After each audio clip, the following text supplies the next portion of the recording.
Good morning. আজকে কি দারুণ হাওয়া দিচ্ছে, একদিকে মেঘ আবার একদিকে রোদও উঠেছে। আজকে বাড়ি চলে যাব।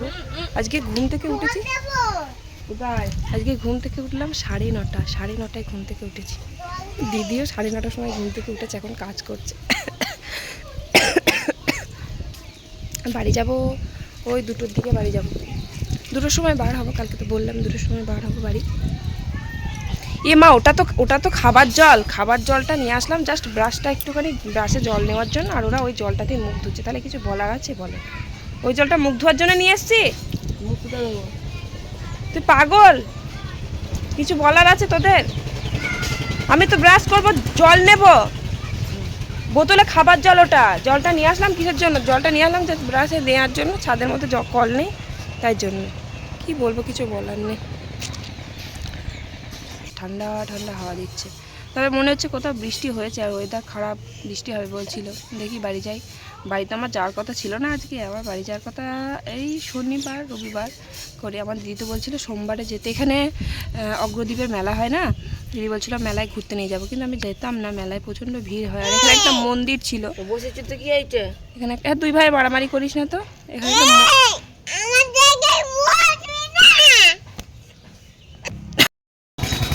গুবলু রাগ হয়েছে, মারামারি করছিল দুই ভাই, দুজন শুধু মারামারিই করে যায়। তো ওখানে একটা মন্দির ছিল, ওখানে পালনি করতে যাবে। দিদি বললো তাহলে থাক, তাহলে নিয়ে যাব ওখানে। থাকা তো আর হবে না, চলে যাব, কিছু করার নেই। এখন আমি 9:30টার সময় ব্রাশ করছি। আর খাওয়া দাওয়া বলতে সকালবেলা আর ভাত খাবো না, ঘুগনি আছে, কালকে ঘুগনি করেছিল, অনেকটা ঘুগনি আছে, ওই ঘুগনি দিয়ে মুড়ি খেয়ে নেবো। দুপুরবেলা একটু তাড়াতাড়ি খেয়ে দিয়ে বেরোতে হবে, দুপুরবেলা একটু তাড়াতাড়ি খেয়ে দিয়ে বেরোতে হবে, কারণ অনেক দূরে রাস্তা, কী করে আমি যাব সেটাই চিন্তা করছি ছেলে দুটোকে নিয়ে। এইটাই জ্বালাতন করবে, বাসের মধ্যে যদি জায়গা না পায় মুশকিল হয়ে যাবে। বাড়ি যেতাম না, আমাদের ওদের পেঁয়াজ তুলছে, ওই জন্য চলে যেতে বললো আমার বর। ও ফোন করে বললো বলে, তাই নাহলে আমি যেতাম না, আর 2 দিন থাকতাম। কারণ কোথাও গিয়ে তো থাকা হয় না, চলেই আসা হয়। আর এই বাড়ির মধ্যে ঢুকলে আর বেরোতে পারবো না, কোন জন্মে যে বেরোবো তার কোনো ঠিক নেই। যাই হোক, চলো নিচে যাই। চলো চলো চলো বাবা, চলো নিচে যাই। নিচে দাঁড়া, এই ধারে যাস না, এদিকে আমি ছাদের দরজাটা দিয়ে আসি, নইলে কিছু ঢুকে পড়বে। আজকে সত্যি করে মানে মন চাইছে না আজকে বাড়ি যাই, কারণ আমি বাড়ি থেকে ভেবে এসেছিলাম যে অনেক কদিন থাকবো, কিন্তু কিছু করার নেই। তো তার জন্য চলে যেতে হবে, আর একটু তাড়াতাড়ি যাবো। আর আমার ভীষণ চিন্তা হচ্ছে যে আমি 2টো ছেলেকে নিয়ে মানে 2-3টে বাস পাল্টাতে হবে। মানে যদি আমি টানা বাস পেয়ে যাই তাহলে 2টো, আর যদি টানা বাস না পাই তাহলে 3টে বাসও হতে পারে। আবার আমি বাসটা ঠিক টাইম মতন পাবো কি না সেটাও চিন্তা করছি, কারণ আমি বাড়ি আসার দিনকে একটানা কিন্তু দিদি বাড়ি যাইনি, কারণ 2টো বাস চেঞ্জ করে আমার গুলো শোনা যেতে পারতো না, তখন খুব শরীর খারাপ ছিল ওর। তার জন্য বোনের বাড়িতে ছিলাম, তারপরের দিন দিদি বাড়িতে আসলাম। আর একজন কমেন্ট করেছে যে ওটা কি তোমার নিজের দিদি? ওটা আমার মাসির মেয়ে, তবে নিজের দিদির থেকেও অনেক বড় কিছু। সত্যি করেই তাই, ও আমাকে ভীষণ ভালোবাসে আর আমিও খুব ভালোবাসি। যাই হোক, তো আমি সেটাই চিন্তা করছি যে বাড়ি যাওয়ার সময় 2টো বাস চেঞ্জ করে কি করে যাব। আর অনেকটা রাস্তা, মানে কি বলবো, 4-5 ঘন্টার রাস্তা। এখান থেকে দিদির বাড়ি থেকে 3টের সময় আমাকে বার হতে হবে। 3টে কিংবা 2টোর সময় বেরোতে পারলে আরও ভালো হয়। এখান থেকে আমি যাব দেবগ্রাম থেকে যাব একটা বাস করব বেথুয়া থেকে আমাকে কৃষ্ণনগর টানা বাস যদি পেয়ে যায় তাহলে ভালো কথা, কৃষ্ণনগর চলে যাব। কৃষ্ণনগর থেকে আমি যদি কালনার টানা বাস পেয়ে যাই তাহলে ভালো, কারণ লাস্ট বাস হচ্ছে 5টার সময়। এবার আমি এর থেকে আর কত তাড়াতাড়ি যাব? দিদি তো যেতেই দিচ্ছে না আমাকে, দিদি বলছে যে মেলায় ঘুরতে নিয়ে যাব, আর এই তো এলি, আবার থাকবি বলে আসলি, তারপর চলে যাচ্ছিস কেন? এটাই বলছে। দিদি তো কোনোভাবেই যেতে দিচ্ছে না। দিদির মেয়েও বলছে যে মেসোর সাথে কথা বলে দাও, তোমাকে যাওয়া হবে না, তাই বলছে মেয়ে দুটোয়।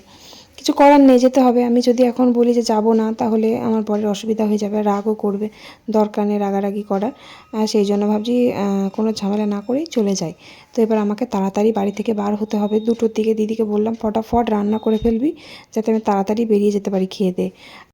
আমার তো একটাই চিন্তা গুবলুকে নিয়ে, বড় ছেলেকে নিয়ে চিন্তা নেই, কারণ ওর বমি টমি হয় না, হয় আমার। তবে আমি দিদির কাছে বমির ট্যাবলেট নিয়ে যাব, ওর কাছে বমির ট্যাবলেট আছে। ও বলছিল বমির ট্যাবলেট খেলে বমি পায় না, কোনোদিনও খায়নি, তো প্রথম খাবো। ও বলছিল বমির ট্যাবলেট খেলে নাকি বমিটা পায় না। দেখা যাক, তো একটা ট্যাবলেট আমি খেয়ে নেবো খাওয়ার আগে। আর এই যে দেখো, দুই ভাই যেখানেই যাবে সেখানেই এরকম মারামারি লাগাবে। আমি মানে এখানেই মানে বুঝে গেলাম যে দুই ভাইকে এক জায়গায় নিয়ে কোথাও যাব না। এইবার মানে এত জ্বালাতন করেছে দুই ভাই, মারামারি করে কি বলবো, দুইজনাই ও ওকে মারছে ওকে মারছে। এই যে দেখো কেন মারামারি শুরু করে দিচ্ছে দেখো, মানে বিরক্ত লাগে মাঝে মাঝে। এরকম মারামারি করলে ভালো লাগে কোনো একটা জায়গায় গিয়ে, নিজের বাড়িতেও করে আবার সব জায়গাতে গিয়েও করে। যাই হোক, তারপর দিদি একটা টোটোওয়ালাকে ফোন করলো যে আমাদের বাসে ওদিকে তুলিয়ে দিয়ে আসবে দেবগ্রামে। তো টোটোওয়ালা বললো যে এত দুপুরবেলা এখন এসে খাওয়া দাওয়া করছি, এখন আর হবে না, একটু দেরি হবে। এবার দেরি করতে গেলে আমার আবার লেট হয়ে যাবে, সেই জন্য আমি ভাবছি রাস্তায় দাঁড়াবো, যদি টোটো পাই তাহলে উঠে পড়বো, আর ফোন করতে হবে না। তো এদিকে বড় ছেলেও ভাত খেয়ে নিয়েছে দুটো, আর গুবলু সোনাকে আমি খাইয়ে দিয়েছি। আর আমি খুব তাড়াতাড়ি করে দুটো ভাত আমি কোনো রকম খেলাম অল্প করে। আর দিদি রান্না করেছিল, মাংস করেছিল আর শাক ভাজা করেছিল। আমি দিদিকে বললাম বেশি হাবি যাবে কিছু রান্না করতে হবে না, এক তরকারি ভাত করো। এক তরকারি করেনি, শাক ভাজা করেছে কর। তো এবার শাক ভাজা মাংস দিয়ে দুটো একটা ভাত খেলাম, আর গ্যাসের ট্যাবলেটটা আমি আগেই খেয়ে নিয়েছিলাম। বর্ণালীকে ফোন করে দিব। চল অর্পিত আমার সাথে চল। যাবো চল চল চল চল মা কলকাতায় চলো যাবো। চল। তাহলে ননি আমার সাথে চল, ননিকে নিয়ে যাই, ননিকে নিয়ে যাই তাহলে। ননি যাবি মাসির বাড়ি? তো মাটা মাকে ছাড়া থাকতে পারবে না, মাসির বাড়িতে গিয়ে এক মাস থেকে আসবে, সেসব ক্ষমতা নেই কারণ। বলো বলো, আবার আসবো বল। আমার পেটে লাগছে। এত ভালো লেগেছে মাসির বাড়ি? হুম,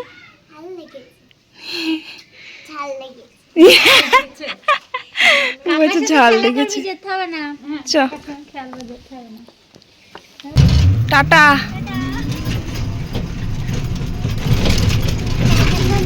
হ্যাঁ টাটা করে দিচ্ছি। ব্যাস দিদি বাড়ি থেকে রওনা দিয়ে টোটো করে দেবগ্রাম আসলাম। আর দেবগ্রামে এসে দেখি বাস নেই একটাও। তো একজন টোটোওয়ালা বললো এখান থেকে বেথুয়া চলো, বেথুয়াতে গেলে তুমি বাস পেয়ে যাবে। তো আমি ভাবলাম বসে থেকে লাভ নেই, কারণ আমাকে কৃষ্ণনগর পৌঁছতেই হবে। আর কৃষ্ণনগরের লাস্ট বাস হচ্ছে 5টাতে। এবার 5টার মধ্যে যদি আমি কৃষ্ণনগর না পৌঁছতে পারি তাহলে আমার দেরি হয়ে যাবে। তাই কোনো কথা কিছু না ভেবে আমি টোটোতে উঠে একদম ডাইরেক্ট বেথুয়া এলাম। আর বেথুয়া এসে দেখি, বেথুয়া মানে ঢুকছি তখনই দেখি মানে কৃষ্ণনগরের বাসটা যাচ্ছে। তো বেথুয়ায় গিয়ে দেখি তখন বাসটা দাঁড়িয়ে আছে, ওই বাসটাতেই উঠলাম। আর যদি আমি টোটো করে না আসতাম ওই বাসটাই পেয়ে যেতাম। তারপর ওই বাসটাতে চেপে কৃষ্ণনগরে যখন ঢুকি তখন আমার কানলার বাসটা মানে ছাড়ছে। আমি যে বাসে আর কি লাস্ট বাড়ি যাব, আর একদম স্টেট বাস, ওটা কপাল ভালো যে আমি স্টেট বাসটা পেয়ে গেছি। তো এবার ছাড়ছে, আমি যদি আর 5 মিনিট দেরি করতাম তাহলে আর ওই বাসটা পেতাম না। এই যে এই বাসটা মানে একদম ডাইরেক্ট আমার বাড়ির কাছে নিয়ে চলে যাবে।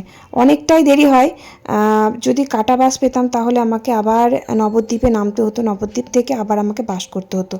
প্রথমে যখন বাসে উঠেছিলাম তখন কিন্তু জায়গা আমি পাইনি, বড় ছেলে সামনে সিটে জায়গা পেয়েছিল, আমি দাঁড়িয়েছিলাম, একজন আবার উঠে গেল তখন আবার বসলাম। তারপর আবার জানলার ধারে জায়গা পাইনি, আবার উনি যখন নেমে গেল তখন আবার জানলার ধারে জায়গা পেলাম, কারণ আমার অস্বস্তি লাগে বাসের মধ্যে যদি জানলার ধারে জায়গা না পাই। যাই হোক, তারপর বাড়ি পৌঁছলাম কিন্তু একেবারে 7:45-8টার দিকে। মানে বাড়ি থেকে আমি দিদি বাড়ি থেকে বার হয়েছি 3টের দিকে, 3টেরও আগে বার হয়েছি। এখানে আস্তে আস্তে আমার 8টা বেজে গেল। কত দূরের রাস্তা বলো তো, 3টে 4টে 5টা 6টা 7টা 8টা, মানে 6 ঘন্টা লেগে গেল বাড়ি পৌঁছতে।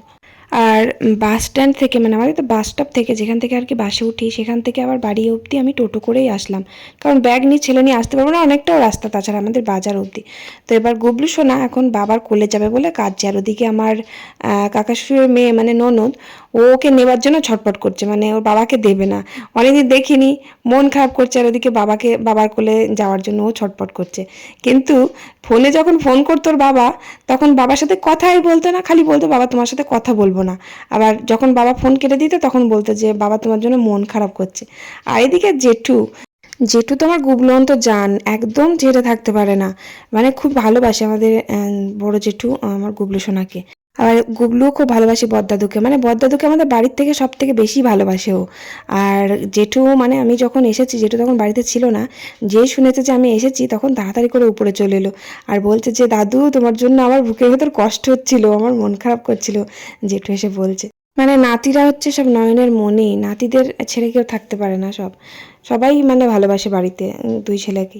যাই হোক, তো রাত্রেবেলা আবার দেখি কি খাবার করবো। আমার তো বাসে বাসে আসলে মাথা যন্ত্রণা ধরে থাকে, যখনই বাসে যাবি না মানে বাড়ি এসে আমার মাথা যন্ত্রণা করে। রাত্রে ভাবছি দেখি কটা রুটি করব, আর তরকারি মা বলছে আলু চচ্চড়ি করেছি নিচে, আমি শুধু রুটিটা করব তাহলেই হবে। তো চলো আজকের ভিডিওটা আমি এখানেই শেষ করি। ভালো লাগলে অবশ্যই লাইক করে দিও, আর নেক্সট যেরকম ব্লগ করি সেরকম ব্লগই রোজ আসবে।